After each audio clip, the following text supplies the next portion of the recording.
The encryption backdoor battle, a transatlantic clash of privacy versus security. The digital age presents a paradox. The pursuit of security often clashes head-on with the sanctity of individual privacy. This fundamental tension is at the heart of the escalating conflict between the UK government and Apple, a conflict that has ignited a firestorm of debate about the very nature of digital rights and national security. Adding fuel to the flames is the newly appointed U.S. Director of National Intelligence, Tulsi Gabbard, whose sharp condemnation of the UK's actions has thrust this transatlantic battle onto the global stage. Gabbard's letter, penned Wednesday and addressed to British lawmakers, pulls no punches. She unequivocally labels the UK government's demand for Apple to create a backdoor into iCloud accounts as a clear and egregious violation of Americans' privacy and civil liberties. This strong stance underscores the international implications of this seemingly localized dispute.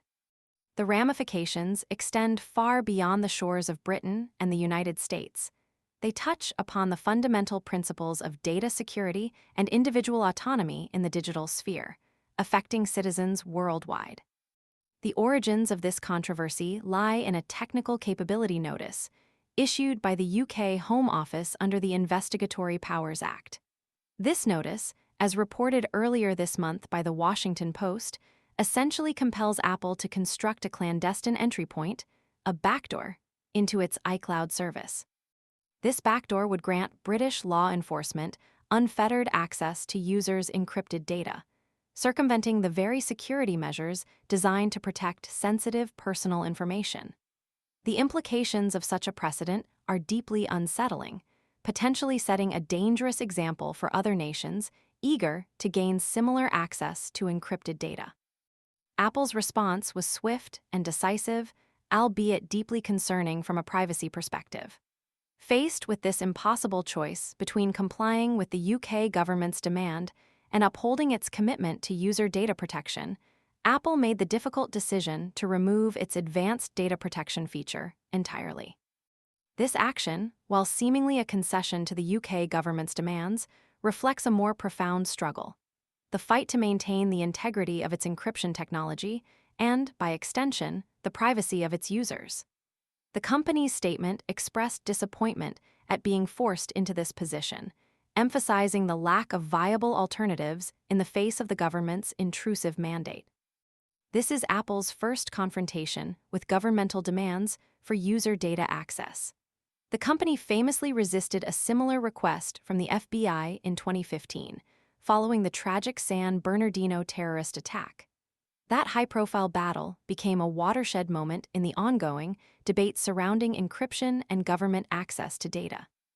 It highlighted the fundamental tension between national security concerns and the preservation of individual privacy, a tension that continues to resonate strongly in the current UK Apple dispute. The echoes of that earlier struggle reverberate through this latest conflict, underscoring the consistent challenge of balancing these competing interests in an increasingly interconnected digital world. The UK government's demand isn't just about accessing data related to specific criminal investigations. It sets a precedent with far-reaching consequences.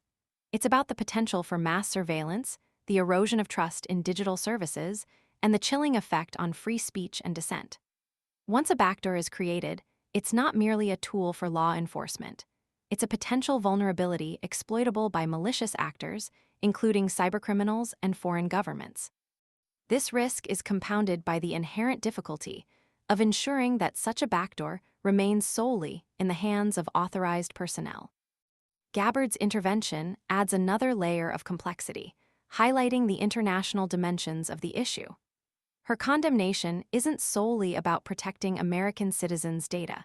It's a broader statement about the principles of digital privacy and the potential for such actions to undermine fundamental human rights globally. By framing the UK government's actions as a violation of American civil liberties, she emphasizes the interconnectedness of digital security and human rights in the 21st century. This escalation of the conflict onto the international stage raises the stakes considerably, potentially impacting future negotiations and setting a precedent for similar disputes between governments and technology companies around the world. The encryption debate is far from over. The UK-Apple clash serves as a stark reminder of the ongoing struggle to balance the legitimate needs of law enforcement with the fundamental right to privacy in the digital age. This isn't simply a technical issue. It's a deeply ethical and political one with far-reaching consequences for individuals, governments, and technology companies alike.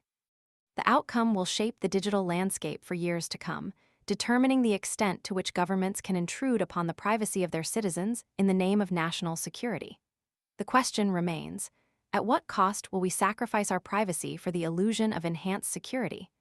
Gabbard's intervention underscores the urgency of this question and the need for a global conversation about finding a sustainable balance. The future of digital privacy hangs in the balance.